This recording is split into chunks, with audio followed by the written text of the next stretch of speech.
Tenemos un esófago que se encuentra ubicado a nivel del cuello, un esófago que se encuentra ubicado a nivel de tórax y una pequeña porción del esófago que se encuentra ubicado a nivel abdominal. Acuérdense que ese esófago pasa del tórax hacia el abdomen a través del hiato esofágico y enseguida se conecta con el estómago. Son como máximo 2 centímetros de esófago a nivel abdominal, ¿correcto? Bueno, vamos a ver las lesiones inflamatorias. Sí. Quizás una de las enfermedades inflamatorias más frecuentes que se presentan a nivel esofágico es el proceso inflamatorio, la esofagitis, pero principalmente causada por reflujo gastroesofágico. Yo creo que en algún momento, si suframos de gastritis, yo creo que todos hemos sufrido en algún momento de reflujo, lo que uno vulgarmente llama que las agrieras, como que por algo, puede ser por situaciones de estrés, por situaciones emocionales, puede ser por gastritis, o de pronto también por una dispepsia. O sea, la dispepsia, que la van a escuchar nombrar bastante, la dispepsia es la mala digestión. Eso que hay veces que la gente dice,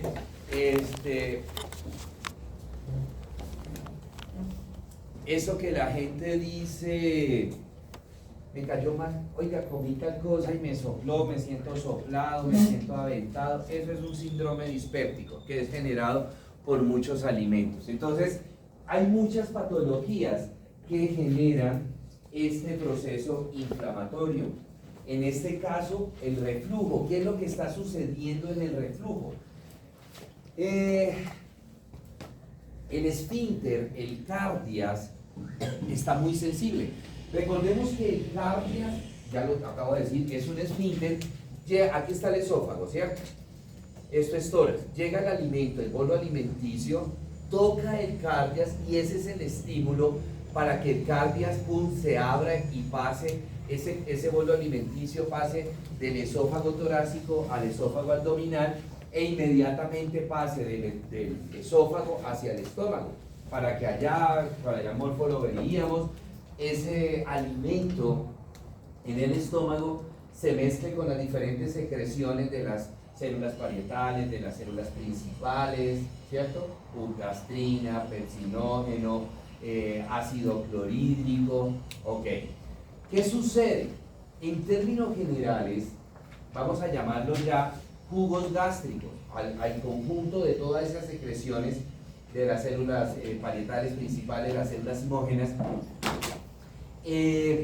Los jugos gástricos actúan sobre el bolo alimenticio y recordamos, ¿para qué? Para convertir el bolo alimenticio en química. Entonces, en términos generales, la secreción es ácida. Todos esos jugos gástricos, solamente hay una solución o una secreción, perdón, que es alcalina, que es la producida por las células principales, el bicarbonato, que ya por ahí también les recordarán que yo les decía que el bicarbonato tiene la función de cubrir las paredes del estómago, ¿sí? Para que el ácido, de todas maneras, el ácido no es selectivo. Las secreciones, el ácido clorhídrico, la gastrina no es selectiva. Ah, no, es que esto es pared del estómago, no voy a actuar sobre ella. No, o sea, se produce el ácido, o sea, todas las secreciones ácidas y todas las secreciones actúan sobre todo el contenido del estómago, sobre el bolo alimenticio y sobre las paredes, ¿sí? Las paredes del estómago. Que debido al bicarbonato, que es la primera secreción que se produce tan pronto, digamos, está el estímulo de nosotros masticando, lo primero que se produce es el bicarbonato. Ese bicarbonato empieza a cubrir todas las paredes del estómago. Y creo, si no estoy mal, yo les decía, como esa propaganda de Gaviscon, como esa propaganda de Gastrofast, ¿sí? Así hace el bicarbonato, actuar en esa medida. ¿Para qué? Para que cuando llegue el bolo alimenticio y se produzcan las secreciones ácidas, ácido clorhídrico, gastrina, todo eso, la mucosa del estómago esté protegida contra esa acidez, ¿sí? Esté protegida la mucosa del estómago contra esa acidez. Entonces ya podemos saber que ¿qué es lo que está sucediendo en un paciente que sufre de gastritis? Que también me causa mucha curiosidad, y no es ahora, sino desde hace muchos años hacia atrás. Los jóvenes están sufriendo de mucha gastritis, llegan a la consulta con los ataques de gastritis y ya tenemos pacientes jóvenes con úlcera, ¿sí? Úlcera gástrica, úlcera duodenal, y como lo vamos a ver en la próxima sesión, eso es precanceroso. Y lo que más preocupa es que los jóvenes no se cuidan. ¿Cuántos de acá tienen diagnóstico de gastritis? Levanten la mano. ¿Cuántos? Ok.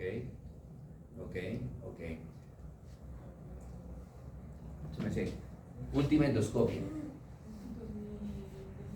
2019. O sea, hace 4 años. Última endoscopia. 2014, Imagínense, ya va para 10 años. No se ha hecho endoscopia. Y ahora, ¿sí? Y se supone que cuando una persona tiene diagnóstico de gastritis, y pues obviamente mucho más si tiene diagnóstico de úlcera, se tiene que hacer anualmente una endoscopia. Ahora entendemos por qué, y pues no es que estoy diciéndoles que ustedes lo tengan, pero sí que en algún momentico vayan al médico, así estén asintomáticos. Ahora entendemos por qué el cáncer gástrico no baja las estadísticas. Sigue siendo una de las principales causas de muerte a nivel mundial. Porque esto que uno escucha, sí, yo sé que es que la endoscopia, tragarse ese tubo es horrible, ya lo están haciendo bajo sedación. Ya las están haciendo bajo sedación, o sea que ya la persona se evita que trague y sentir que se traga uno esa manguera y trague.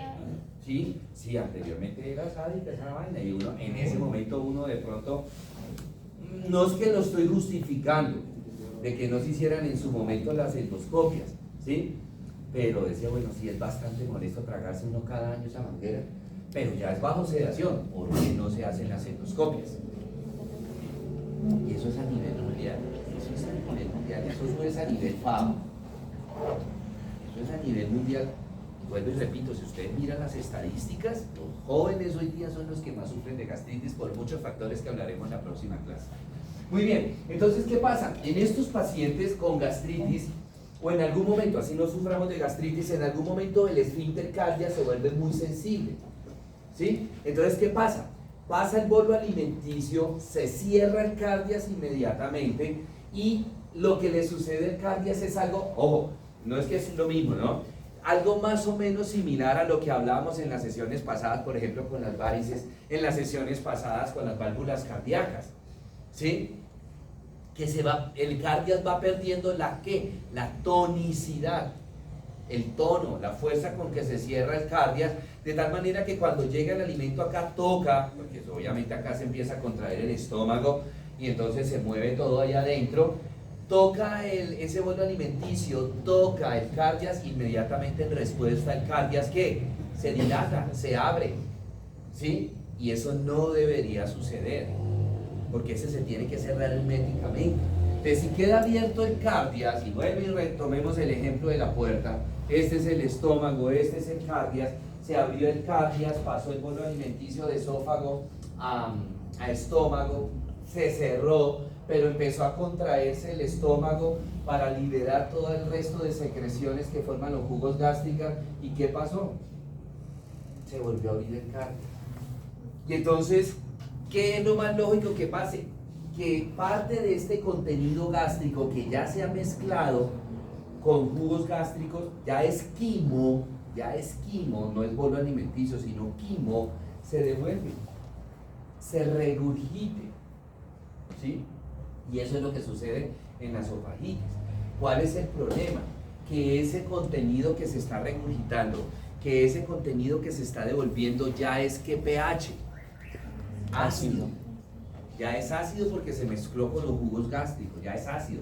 Y ese ácido, que no solamente cuando se produce el reflujo se devuelve el quimo, sino que también viene con jugos gástricos, ¿sí? O sea, con líquido. Ese líquido que es ácido quema la mucosa del esófago, y esa es la esofagitis. Si ustedes miran, por ejemplo, perdón que te tome como ejemplo, cuando te hicieron la endoscopia, ¿qué reporta? Esófago, estómago y eso, ¿cierto? Bueno, esperemos que no reportaba algún grado de esofagitis. Especial gastritis grado 2. Ok. No es de extrañar entonces que, y ustedes ya cuando lean de pronto una endoscopia de alguna persona o de ustedes mismos, que reporte ya lesiones a nivel de esófago. ¿Sí? La esofagitis. ¿Verdad? Eso es eso. ¿Verdad? Y ya sabemos el por qué. Ahora, ¿cuáles pueden ser los causales de ese reflujo? La principal, la gastritis. ¿Por qué? Porque se pierde la tonicidad del cardio. ¿Cierto? Esa es la principal. Pero además de eso, ¿qué más hay ahí? ¿Qué más hay ahí? Que estos pacientes, todos los pacientes con gastritis, tienen hipersecreción ácida. Tienen hipersecreción de ácido clorhídrico. Todos. ¿Sí? No, o sea, realmente no sé el por qué. ¿Sí? No sé si será que la pérdida, que eso lo vamos a ver en la próxima clase, la pérdida de las prostaglandinas, que es la barrera de defensa del estómago, ¿sí? Permanentemente, unas cosas que se llaman prostaglandinas, esa pérdida de prostaglandinas hace que haya hipersecreción ácida. Digo yo, en lo poquito que he leído de eso, porque no hay mucha información, porque realmente no es que sea un tabú, sino que, digamos, para mirar la parte histológica, pues, ¿sí? En lo poco que he leído, es que todos los pacientes con gastritis sufren de hipersecreción ácida, y coincidencialmente también tienen pérdida, disminución de la producción de prostaglandinas, y por ende se disminuye la barrera de defensa del estómago. Entonces a eso es que se le achaca, ¿sí? De que de pronto todos los pacientes sufren de hipersecreción ácida. Y si a eso le agregamos otros factores, los factores predisponentes, ¿cierto? El comer a deshoras, ¿cierto? El comer ciertas cosas que sabemos que nos caen mal. Por ejemplo, a todos los pacientes con gastritis se les prohíbe los condimentos, los picantes, las comidas trasnochadas, y eso es lo que consumimos. Entonces, todo eso parece ser que aumenta la secreción ácida. Entonces, por eso cuando a un paciente se le devuelve el quimo, no solamente viene quimo, sino además, pues recuerde que de todas maneras ese quimo está mezclado ¿con quién? Con secreción ácida. Pero además de ese quimo se devuelve secreción ácida pura, solita, ¿sí? Y en esa medida, pues va, entre más hipersecreción ácida tenga el paciente, más riesgo tiene que se le queme la mucosa del esófago y generar las esofagitis. Otro, el que les decía, la perturbación del mecanismo normal de depuración del esófago, la pérdida de tonicidad del cardias, ¿sí? Muy bien. ¿Señora? ¿O señor? Señora. Cuando tienen esta enfermedad que vomitan todo, también se le genera ese... Claro, es que el vómito es un reflujo. El vómito es un reflujo, pero en cantidades excesivas. En este reflujo, lo que nosotros conocemos vulgarmente como agrieras, que el verdadero nombre es pirosis, ¿sí? En ese reflujo son pequeñas cantidades. En un vómito, ¿qué es? Todo el contenido gástrico. Todo el contenido gástrico. O pues de pronto no todo el contenido gástrico, pero sí en un 80-90% del contenido gástrico se vomita. Y eso ya es ácido. Si tú miras, por ejemplo, y perdóneme el ejemplo que voy a poner, cuando una persona vomita en un piso, ¿sí? Por más de que rápido corran a limpiar, ahí queda el manchón desteñido. ¿Por qué? Por el ácido. ¿Sí? O si cae en ropa, la misma cosa. Si el piso de pronto, o sea, cayera acá, queda el manchón blanquito. O sea, se ve pálido, aquí vomitar. ¿Sí? Entonces, eso. Bueno, muy bien. Asociado a esto, algo que de una vez lo digo, pero también lo voy a recordar en la próxima clase. ¿Qué sucede en estos pacientes? Bueno, recuerden que tenemos el cardio, ¿cierto? Viene el esófago, ran, entra al estómago, perdón, al abdomen, y aquí tenemos el estómago. Recuerden que, lo decía hace un ratico, el esófago pasa del tórax hacia el abdomen a través de un ¿qué? ¿De un qué? Hiato, que se llama, o orificio, que se llama hiato esofágico. ¿Sí? El hiato esofágico, imaginémonos que este es el esófago, herméticamente envuelve al esófago, ¿sí? O todas las estructuras que están pasando con el esófago, ¿sí? Con el esófago pasa acompañándolo el décimo par, que viene por acá, al lado y lado del esófago. Viene el décimo par, ra y ra. Décimo par izquierdo, décimo par derecho. ¿Sí?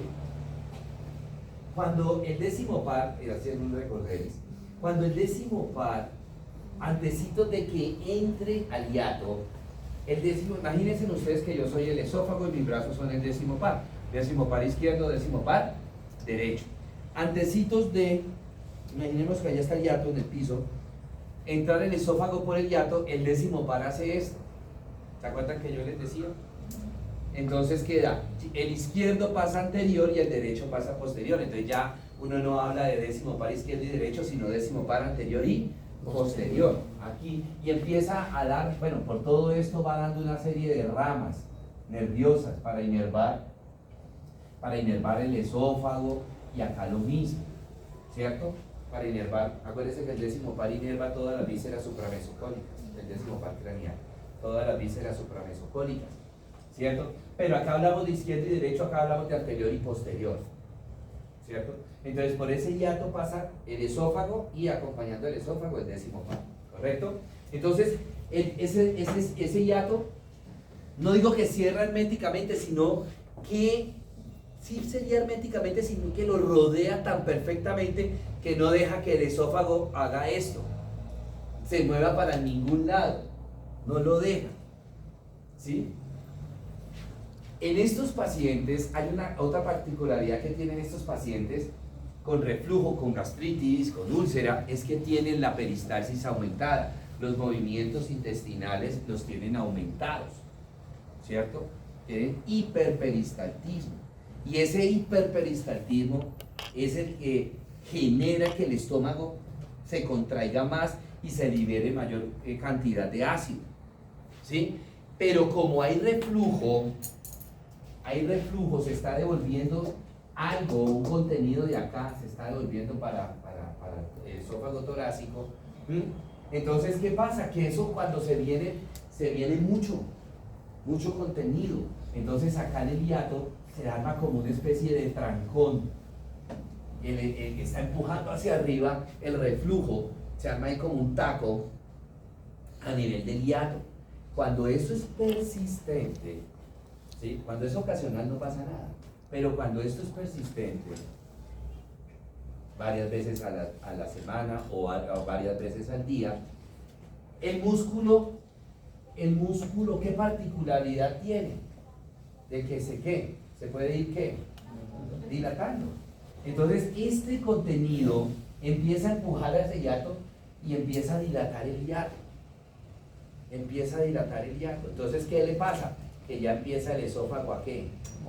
A moverse al principio dentro del hiato, poquito al principio, pero como esto le estoy diciendo que esto es algo repetitivo, reiterativo, permanente, cada vez el hiato se va agrandando. Anteriormente teníamos el hiato así, pero con el tiempo, ¿cuánto tiempo? Pues muchos meses, se va dilatando. Entonces mire que ya el esófago se puede mover con mayor libertad, y llega un momento en que ese esófago empieza a alar hacia arriba. En el momento que se está produciendo el reflujo, empieza a alar hacia arriba el estómago, lo empieza a tirar hacia arriba y empieza por el hiato a meterse ¿quién?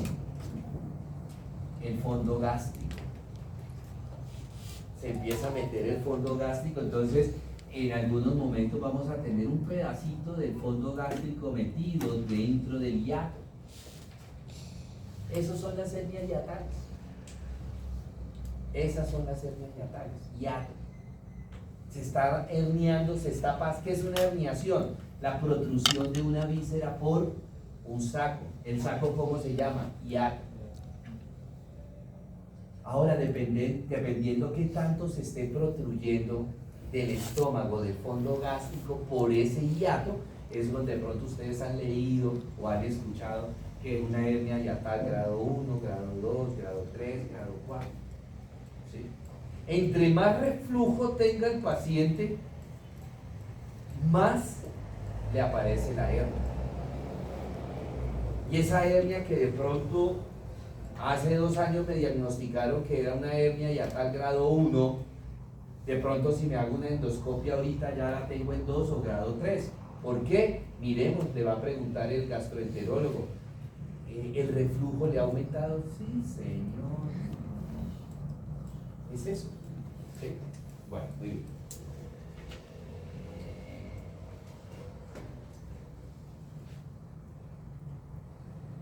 Muy bien. Ok, la hernia hiatal. Ok, ¿cuáles pueden ser las causas? Bueno, algunos microorganismos, algunas infecciones como la Candida albicans, que es un hongo, el citomegalovirus, pues que es un virus, el herpes, que es un virus, no es muy frecuente esto. Materiales corrosivos, ácidos y álcalis, y esto sí es frecuente, ácidos sobre todo, ¿no? Porque estábamos hablando ahorita, gastritis y toda esa cuestión. Los traumatismos, la intubación, bueno, la intubación, las endoscopias sí me generan esofagitis, pero es una esofagitis que es ¿qué? Reversible. Hombre, el paciente lo anestesiaron y le pasaron un tubo para conectarle un ventilador a un respirador mientras la cirugía, pues raspa. Acuérdense de una cosa. ¿Por qué? A ver, vamos a ver. Regalo 0.2 en el parcial de, que ahorita les voy a mostrar las notas. Quien me diga por qué una intubación o por qué una endoscopia me puede generar una esofagitis, por qué me genera trauma. 0.2 a la una. ¿Por qué? No. Porque al ingresar el tubo, por decirlo así, no es algo normal, sino va a abrir. No. Ensancha las paredes. Ajá. No. Por la lioca. ¿Pues la quién? Liocaína. No ve. ¿Y qué me está diciendo? ¿Por qué raspa? Flores, señora. Porque él llega a los al estómago y ahí digamos que tiene contacto con los gases y a lo que lo saca pues igual todo eso como que se va impregnando, ¿no?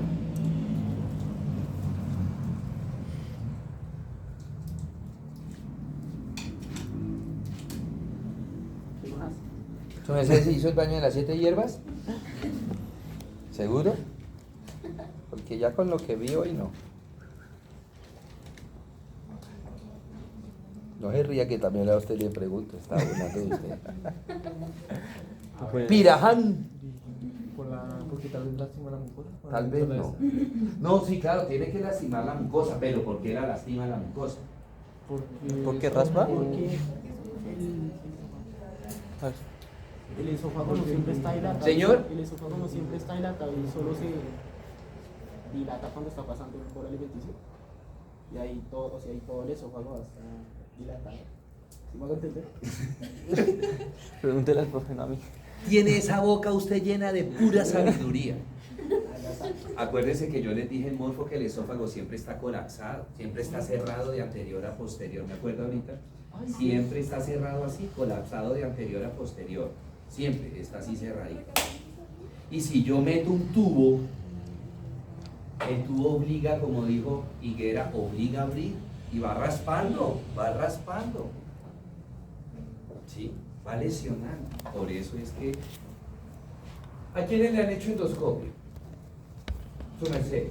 Cuando le hicieron la endoscopia no le quedó doliendo unos días. A mí me sedaron y sí, a los días. Pero sí, la sedaron, pero después de unos Después sí. cuando despertó ya le dolía el tragar. Ujú. Por eso. Por eso. ¿Correcto?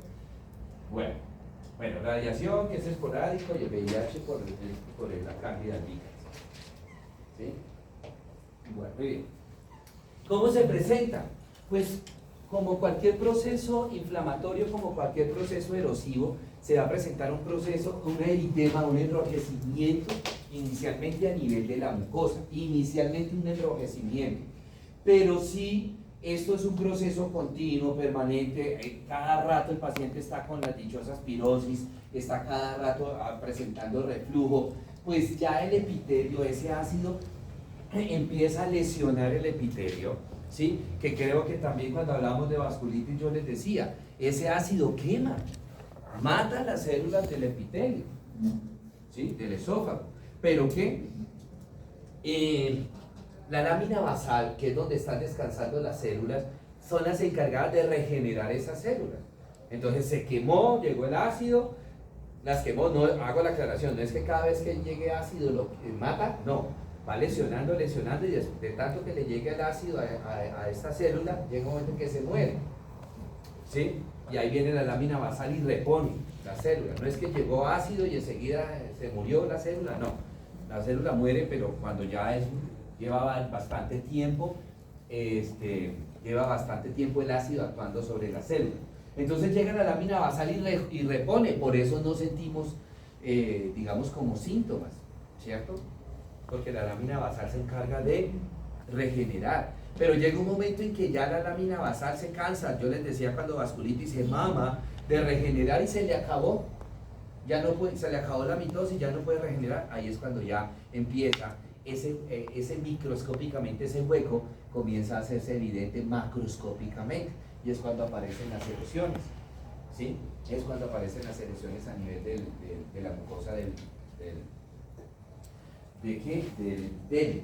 ¿sí? Comienza a haber una hiperplasia, ¿sí? Para tratar una hiperplasia de las células para tratar de compensar las células que están sanas, para tratar de compensar la función y la agresión del ácido sobre las células, ¿correcto? Muy bien. Las glándulas en ese proceso de tratar de compensar para lubricar, ¿sí? La mucosa, entonces las glándulas empiezan a alargar para producir mayor cantidad de moco, ¿sí? De secreción mucoide. Pero también llega un momento en que ya las células, de tanto que se alargan, ya pierden funcionalidad, entonces ya no producen el moco, y es cuando el ácido hace que la lesión sea mucho más fuerte, porque anteriormente como que ese moco trataba de proteger un poco la mucosa y sí, diezmaba, disminuía la agresión del ácido sobre el epitelio, pero ahorita ya no hay quien proteja nada, entonces el ácido es mucho más agresivo en ese momento.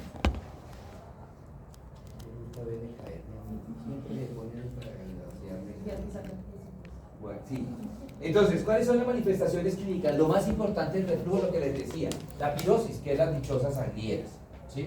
En algunas ocasiones, ahora, al principio, el esfínter no es que se dilate completamente así en el cardias, sino que se abre poquito, entonces el reflujo como que llega hacia el tercio inferior del esófago.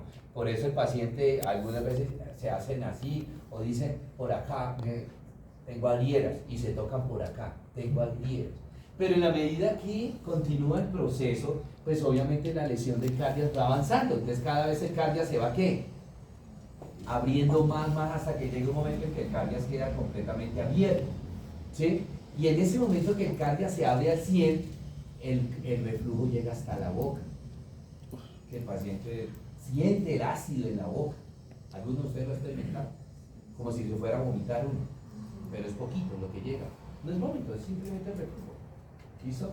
Disfagia, hombre, se quema todo el esófago, se quema la faringe, se quema también, acuérdense que la faringe está conectada por un ladito con la laringe, allá en la laringofaringe, entonces se inflaman también las cuerdas vocales, porque en algún momento puede generarse un paso de un poquito de ácido hacia la vía aérea, pero un poquito, no tanto para producir broncoaspiración, sino un poquito. ¿Por qué? Porque la epiglotis, acuérdense que la epiglotis se cierra, la que regula el cierre de la vía aérea y la apertura de la vía digestiva o viceversa, dependiendo. Ella se cierra desde arriba hacia abajo, cuando el estímulo va de arriba hacia abajo. Pero ¿de dónde está viniendo este estímulo? De abajo hacia arriba, del estómago hacia arriba. Entonces, la epiglotis no recibe el estímulo y no se mueve la epiglotis, ¿sí? No cierra la vía aérea, no la cierra, entonces parte de ese reflujo un poquito puede caer hacia la vía aérea y me genera la disfonía. Si ustedes ven a veces pacientes con mucho reflujo, viven disfónicos, ¿sí? Disfagia, dificultad al tragar, dolor al tragar. ¿Por qué? Porque esto está quemado, inflamado. Y en algunas partes de esa inflamación, ¿qué hace? Pues que se cierre el esófago, que por el edema, no es que se cierre, sino que como está edematizado, la luz del esófago se disminuye por la inflamación. Bueno, la tos espasmódica, la ronquera, la disfonía que yo les hablaba ahorita. Perdón, me apago un poquito la luz para que puedan ver. Esta es una endoscopia. Todo lo que ve en rojo es quemazón, ¿sí? Todo eso es pura esofagitis, pura quemazón del epitelio.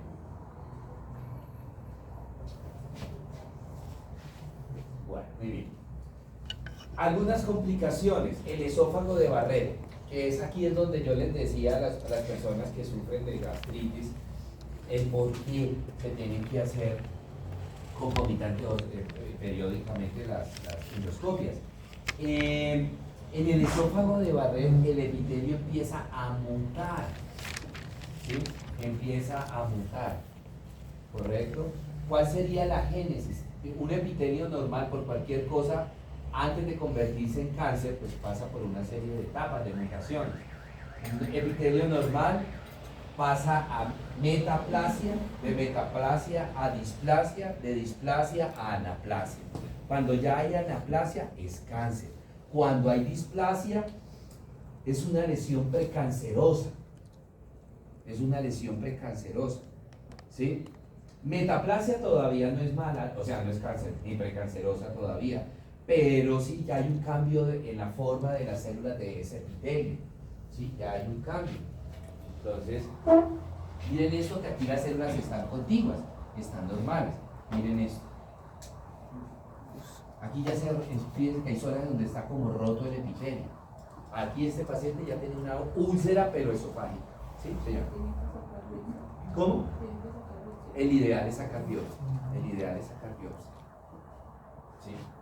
O sea, aquí el gastroenterólogo tiene en cuenta muchas cosas, ¿no? Cuánto tiempo tiene el paciente de evolución de la enfermedad, si está tomando tratamiento o no, si actualmente es asintomático o no, ese tipo de cosas. Y lo que él ve cuando está haciendo la endoscopia. Entonces hay zonitas que ellos dicen, habla uno con los gastroenterólogos, ellos dicen, hay zonitas que uno las ve que no me gustan, entonces ante la duda, el paciente está sedado, no le va a doler cuando le quite yo el pedacito de biopsia, ¿sí? Entonces le toman biopsia. Bueno, miren. Otra complicación es lo que hablábamos ahorita, la úlcera, se va perforando, se va ulcerando, ¿sí? Y en esa medida pues también vienen los sangrados, ¿no? Y que se altere la motilidad. Acuérdense que el movimiento, como baja el bolo alimenticio por todo el esófago, es un movimiento como de peristalsis, es un movimiento de ordeñamiento, le digo yo, ¿sí? Cuando uno está ordeñando, algunos de ustedes no sé si ha ordeñado vacas, uno hace hacia abajo, les pincha y hacia abajo pues para que salga la leche. Aquí sucede lo mismo. Entonces llega el bolo alimenticio y la parte de arriba, tan pronto el bolo alimenticio, pues de que el esófago está cerrado, entonces ¿qué hace el esófago? Voy a ponerlo de lateral, empieza a hacer este movimiento.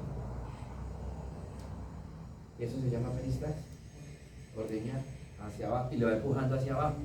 Cuando ya el bolo alimenticio, ya no hay bolo alimenticio en esta parte del esófago, ya pasó acá, entonces empieza a moverse que la siguiente porción y esta se queda quietita, empieza a moverse la siguiente porción, así sucesivamente hasta que llega al estómago, que en el estómago ya hay un movimiento de contracción, por lo que es una capa muscular gruesa, ¿sí? Entonces, estas anormalidades de la motilidad pueden hacer que en un momento determinado el décimo par no mueva el esófago y se empiece a acumular, ¿sí? Quede como en una zona en donde no se mueve el esófago y se empieza a impactar la comida, ¿sí? Eso se llama acalasia. Cuando se obstruye el esófago, cuando no se mueve y se empieza a acumular alimento, eso se llama acalasia. Entonces miren, que aquí está completamente obstruido, no está pasando nada. Bueno, muy bien. Existen unas esofagitis que hablábamos ahorita que son por infecciones. Les decía el citomegalovirus, el herpes simple, ¿cómo es? La Candida albicans, que es un hongo oportunista. ¿Sí? Muy bien. Preguntas, dudas, inquietudes. Pasemos ahora a otra enfermedad que se puede presentar como complicación de una esofagitis, y son las varices esofágicas y el síndrome de Mallory-Weiss. Varices esofágica, ese ácido al principio está actuando sobre qué capa, la capa del epitelio, la capa interna, ¿cierto? Llega un momento, yo les mostraba una fotico donde se rompe ese epitelio, ¿cierto? Les mostraba una fotico por acá, se rompe el epitelio. Debajo del epitelio, ¿qué viene? La capa muscular. ¿Qué particularidad tiene la capa muscular en cualquier órgano de nuestro cuerpo? Que tiene los vasos sanguíneos. Entonces ya ese ácido, ¿sí? No solamente está afectando el epitelio que está alrededor, sino también la capa muscular, y empieza a afectar los vasos sanguíneos, y esos vasos sanguíneos se van a inflamar, y esa inflamación me genera esas vasculitis. Cuando ya esas vasculitis son pronunciadas, que elevan el epitelio, entonces es cuando hablamos de las varices esofágicas. El trastorno fisiopatológico es lo mismo que vimos en varices de miembros inferiores, simplemente que aquí cambia la causa. Aquí se lesionan, ¿sí? Aquí se lesionan las válvulas, pero ¿quién las lesionó? No es la posición como lo veíamos en varices de miembros inferiores, ¿sí? No es el aumento de la presión, sino aquí es el ácido, ¿sí? El reflujo, ¿verdad? Que está lesionando esas válvulas.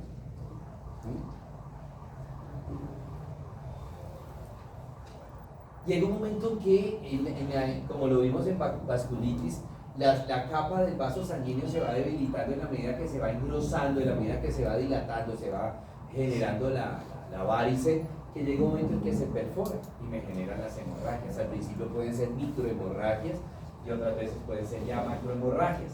Esas sobre todo las macrohemorragias, me llevan a hematemesis o a melenas. ¿Qué son las hematemesis? Hematemesis, vómitos con sangre. ¿Sí? Por lo general la sangre es rutilante, o sea, sangre fresca. ¿Sí? Y las melenas son parte de esa sangre que el paciente vomita, ¿sí? de esos vasos que se rompen, parte se las traga el paciente, y pues obviamente esa sangre sigue su camino normal por todo el aparato digestivo. Entonces las melenas son son deposiciones negras, por sangre diferida, por sangre necrosada. Los glóbulos rojos se necrosan, se mueren, entonces le dan ese color negruzco a la deposición y se llaman melenas. Entonces mire acá las varices,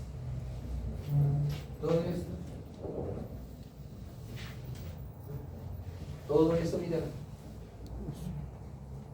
se ve como la culebrita ahí, ¿cierto? En cualquier momento eso se puede perforar y me va a generar las hemorragias.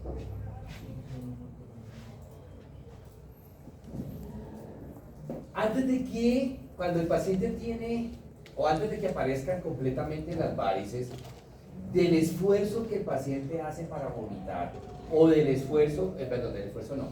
la lesión del epitelio, pueden producirse zonas de desgarro en la mucosa del esófago, y eso es lo que se llama el síndrome de Mallory-Weiss, cuando se desgarra la mucosa. Por lo general, el síndrome de Mallory-Weiss se presenta en pacientes que sufren de gastritis, pero que vomitan mucho. Ese esfuerzo para vomitar, las arcadas que hace el paciente para vomitar, genera, como ya el epitelio está inflamado, como ya el epitelio está desgasado, está lesionado, genera que fácilmente se rompa ese epitelio, y eso es lo que se llama síndrome de Mallory-Weiss, ¿sí? que también nos lo puede reportar el gastroenterólogo en la endoscopia. Se observan zonas de laceraciones compatibles con síndrome de Mallory-Weiss. ¿Correcto? Bueno. Muy bien. Y finalmente veamos el cáncer de esófago. Ojo. El cáncer de esófago no es una patología muy frecuente. No es muy frecuente. Yo no sé si les he dicho que nosotros a nivel general podemos hablar de un cáncer primario o un cáncer secundario. El cáncer primario es aquel cáncer que se origina en ese órgano.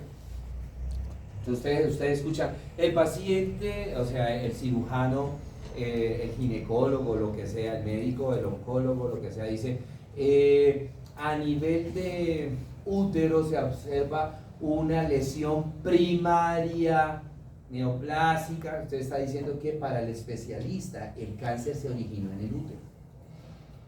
¿Sí? Ese es un cáncer primario. Y están los cánceres secundarios, que son los metastásicos. O sea que el cáncer no se originó allá, sino en otro órgano, y que de ese órgano migraron células neoplásicas a ese otro órgano, y por ello se llama cáncer secundario metastásico. Ahora bien, por lo general, yo me atrevería a decir que en el 90% de los casos de cáncer de esófago es secundario, es un cáncer metastásico. ¿De dónde? Del cáncer de estómago. Del cáncer de estómago. ¿Sí? La mayoría de las veces el cáncer esofágico no es primario, sino secundario. ¿Cierto? Se presenta pues obviamente en pacientes mayores de 60 años, más frecuentemente en nosotros los hombres. ¿Y por qué nosotros los hombres? Esto aquí, esta parte, porque se habla que nosotros los hombres sufrimos más de gastritis que las mujeres, o de úlceras que las mujeres. ¿Qué les ha hablado yo pues ahorita? Que en la mayoría de los casos el cáncer secundario, primario está en el estómago. Entonces, y de pronto también, aunque, o sea, algunos libros hablan por hábitos alimentarios de nosotros los hombres, pero yo creería que a hoy día, lo del hábito alimentario está como muy parejito. O sea, uno ve, sí, mujer, tanto hombres como mujeres comer embutidos. Ahorita vamos a ver los factores de riesgo, ¿sí? Embutidos, enlatados, echar cola, fumar, guaro, tequila. Antes algunas viejas le dan una cátedra, ¿sí? Entonces, vuelvo a repetir, ya ese concepto de pronto que nosotros los hombres era muy frecuente por el hábito alimentario inadecuado de nosotros, ya como que está un poquito mandado a reevaluar. ¿Cuáles suelen ser los factores de riesgo? Entonces, el alcoholismo. Si ustedes miran, pues esto es como, estos factores de riesgo están como 50-50, tanto en hombres, 50 en hombres, 50 en mujeres. Alcoholismo, ¿sí? Y porque usted pasa aquí por la esquina y no ve niñas tomando Ponimalta, ¿verdad? El tabaquismo, igual. Uno debe fumar tanto hombres como mujeres parejito. El arroz y el té caliente, el arroz caliente. El arroz caliente y el té caliente liberan unas sustancias que son cancerígenas. Que a veces nosotros echamos el arroz caliente y empieza uno como a enfriarlo en la boca. Hacer así. Ese es el que quema. Ese es en donde se libera más ese tipo de sustancias cancerígenas. El consumo de nitrosamina y aflatoxina. La nitrosamina los encontramos en los embutidos y en los enlatados. Es una de las sustancias químicas conservantes, preservantes. Ustedes miran una lata o un embutido, eso no es que si hicieron hoy y ya mañana se daña, no. Duran meses. Entonces, pues para que un embutido, cualquiera que sea, salchicha, frijoles, ya hay albóndigas, ya hay tamales, embutidos, entonces enlatados, las verduras, el maicito, que el arvejo, toda esa cuestión, para que duren meses. Obviamente les echan muchas sustancias químicas. Dentro de esas sustancias químicas están las nitrosaminas. Las aflatoxinas es una sustancia que está en la cerveza. No. Sí, está en la cerveza, ¿correcto? El pescado ahumado, a ver, no solamente el pescado ahumado, pero quizás el pescado ahumado, es más, nosotros hemos ido asados, ¿cierto? Y han visto, por ejemplo, en la carne, en lo que tenemos asando ahí, la carne, el pollo, el pescado, que hay veces que empiezan a soplar, avivan mucho el fuego y pega unos fogonazos que quema la carne y queda un negro quemado. Ese quemado, si ustedes lo raspan, botan un hollín. Ese hollín es cancerígeno. Ese hollín es cancerígeno. Y uno que se come eso. Sí, para que no vayan los asados. Por todo, por la carne y por el tabaco y por el alcohol y todo eso. Ay,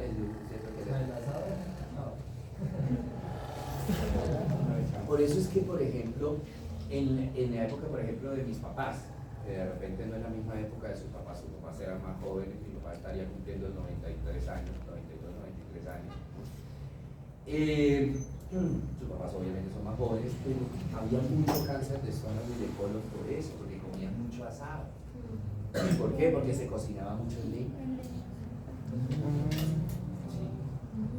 Y era mucho asado.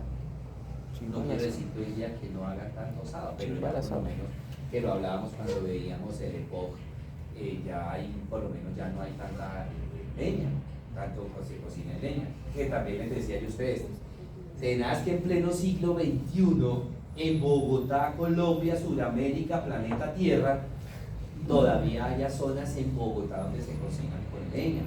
Y creo que yo les decía a ustedes, si ustedes se van por la autopista sur, como saliendo hacia Cibaté, que ven la lomita, así, ven la loma, ven unas casitas allá, ven unos punticos de casa, allá no llega el gas, ni gas propano ni gas natural, a punta de leña,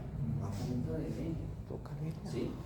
Entonces, esos quemonazos en las carnes y toda esa cuestión genera, y no solamente hablemos lo de leña, o no solamente hablemos lo del asado, el quemonazo, lo quemado de la comida que nosotros hacemos en la estufa. Ráspelo y verá que eso tiene hollín. Y eso es cancerígeno. ¿Sí? Que nos ponemos a ver el partido de fútbol y ¡pues madre, se me quemó la carne! Y uno va y dice, no se quemó tantico. ¿Quién? Que raspa uno tantico, señor. ¿A quién se le quemó? A bebé se le quemó. ¿Cuándo ayer? Mañana. Ay, ¿sí? Sí, cualquier quemado. Que la arepita, por ejemplo. Raspen esos cositos negros de la arepita. Sí, queda crocantica muy rica, pero raspen, verá que otro allí. ¿Sí? Bueno, la calasia del capias que les decía ahorita que era calasia. El capias no se abre y se empieza a retener alimentos por encima del capias, y esa retención de alimentos a nivel esofágico se llama la acalasia. Bueno, el 50% del cáncer tiene tendencia a aparecer más en el tercio medio del esófago, el 30% en el tercio inferior y el 20% en el tercio superior. ¿Por qué más en el tercio medio y no en el inferior? Si se supone que es por reflujo, ¿cierto? Porque el reflujo viene con fuerza. Entonces, en la mayoría de las veces llegas al tercio medio. ¿Sí? Muy bien.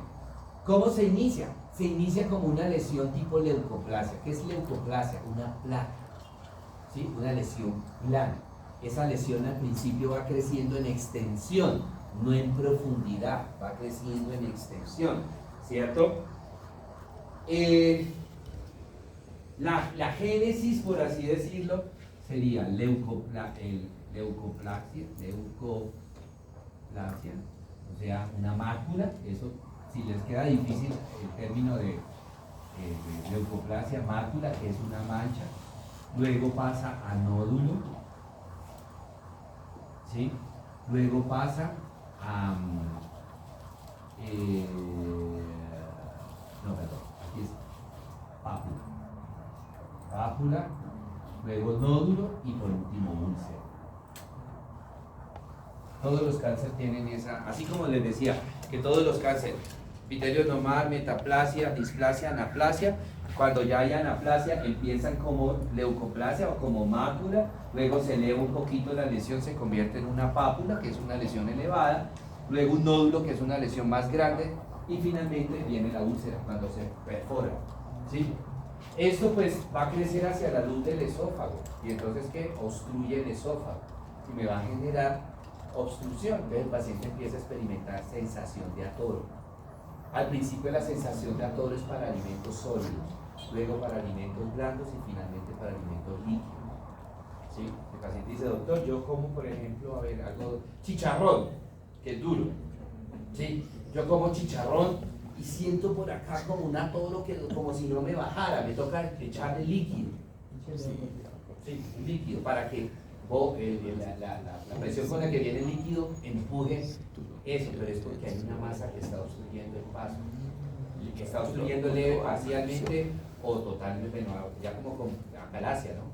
La obstrucción total. Luego ya es para alimentos blandos, ¿sí? Alimentos blandos. Que el puré de papa, que la carnecita molida, que el arroz, siento el atoro, hasta que finalmente es a líquidos también. ¿Sí? Tomo agua y siento ese atoro, lo que sea líquido. Hasta que no me haga caer, no le voy a... Ahorita le voy a mostrar lo que sirve. Bueno, luego de que ha crecido de mácula, cuando pasa a pápula, ya no solamente empieza a crecer en extensión, sino también empieza a crecer en profundidad, empieza a comprometer los planos profundos, pasando el epitelio, pasando a la capa media y hasta comprometer la capa serosa, ¿cierto? Bueno, muy bien, miren este caso.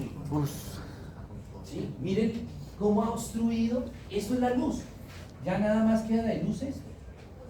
Ese paciente tiene ya una sensación de obstrucción a líquidos. Y obviamente mire esto ya cómo está, y esto no es solamente en extensión. Si pudiéramos ver la placa histológica, pues estarían también comprometiendo los planos ¿qué? Los planos profundos. Vaya uno a saber si ya de pronto no tendría la masa por fuera del esófago, en la capa serosa. ¿Sí? Esofaguectomía. Muy bien. Diseminación, primero lo hace por vecindad, una diseminación local que lo puede hacer principalmente a estructuras como es a nivel del tercio medio, a nivel del mediastino. ¿Qué estructuras están en el mediastino? Pleura, pericardio, acuérdense que está también la aorta, los grandes vasos están, ¿no? Puede propagarse linfáticamente a los ganglios linfáticos, a donde principalmente va a ser metástasis o diseminación. Esas a los ganglios cervicales superficiales y profundos, ¿sí? Y quizás la principal diseminación del cáncer de esófago es por vía hemática, la va a ser hacia hígado y hacia pulmón. De los cánceres más agresivos que hay en el cuerpo humano, dos: el de hígado y el de ovario. Un cáncer primario o metastásico a hígado se lleva rapidito al paciente, ¿sí? Se lo lleva rápido al paciente, ¿verdad? Manifestaciones clínicas de disfagia, dolor o dificultad al tragar, pérdida de peso, la anemia por las hemorragias, las hematemesis o melenas, que ya sabemos que son, ¿correcto? Tratamiento de la esofaguectomía quirúrgica, ¿sí? Entonces se quita una buena porción de esófago y se hace una anastomosis, se une la porción distal del esófago que quedó con la porción proximal del esófago que quedó. Eso siempre y cuando el esófago el cáncer sea primario, pero como en la mayoría de los casos son metastásicos, hay que hacer gastrectomía también en estos pacientes, hay que hacer los denominados PILROT, en este caso PILROT 3, o se hace esófago yeyunostomía. La porcioncita de esófago que le queda al paciente, como se le quita el estómago, a donde se conecta ese pedacito de esófago yeyunostomía. Al yeyuno. ¿Sí? Eso es un tipo de anastomosis que se llama en Y de Rous, letra Y de Rous. ¿Sí? No, esos pacientes tienen, igual lo podemos hablar ahorita, obviamente vaciamiento gástrico cero, ¿sí? Y, el pacientico toma 2 cucharaditas de comida y ya está lleno. A esos pacientes, pero como tienen el vaciamiento gástrico tan rápido, Entonces les toca estar comiendo como pajaritos, le dice uno, poquito pero cada rato, porque se toman medio pocillito de sopa y ya sienten súper distendido. ¿Por qué? Porque no hay estómago. ¿Sí? En el Billroth 2 se hace gastrectomía subtotal y en Billroth 3 se hace gastrectomía total. Cualquiera de los dos casos, pues obviamente en el Billroth 3 se quita todo el estómago. Entonces, prácticamente, como dicen vulgarmente, el alimento pasa ¿qué?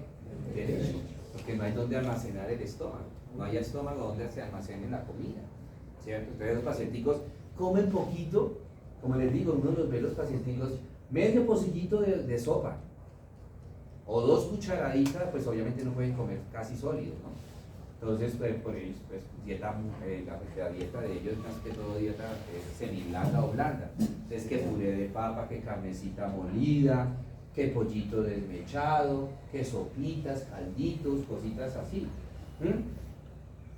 Se comen 2 cucharaditas de arroz y ya, estoy súper lleno. Pero a los 20 minutos ya tienen hambre otra vez. Entonces les toca estar comiendo poquito, pero cada rato. Y la radioterapia. La radioterapia en estos pacientes, más que todo, es una radioterapia coadyuvante con quimioterapia. Acuérdense que es secundario, ¿no? Es quimio para el estómago y radio pues, para estómago y esófago. ¿Cómo? El balón gástrico es, pues, esta es una cirugía cosmética, la bariátrica. Entonces, para los gorditos, entonces, ¿qué es lo que se hace? Se le insufla un balón. ¿Sí? Tan grande. Se le insufla un balón al paciente. Entonces, ese paciente se va a llenar mucho más rápido. ¿Por qué? Porque hay algo que está ocupando el estómago, que es el balón. Entonces, se va a sentir lleno más rápido con lo poquito que come y baja de peso. ¿Cómo?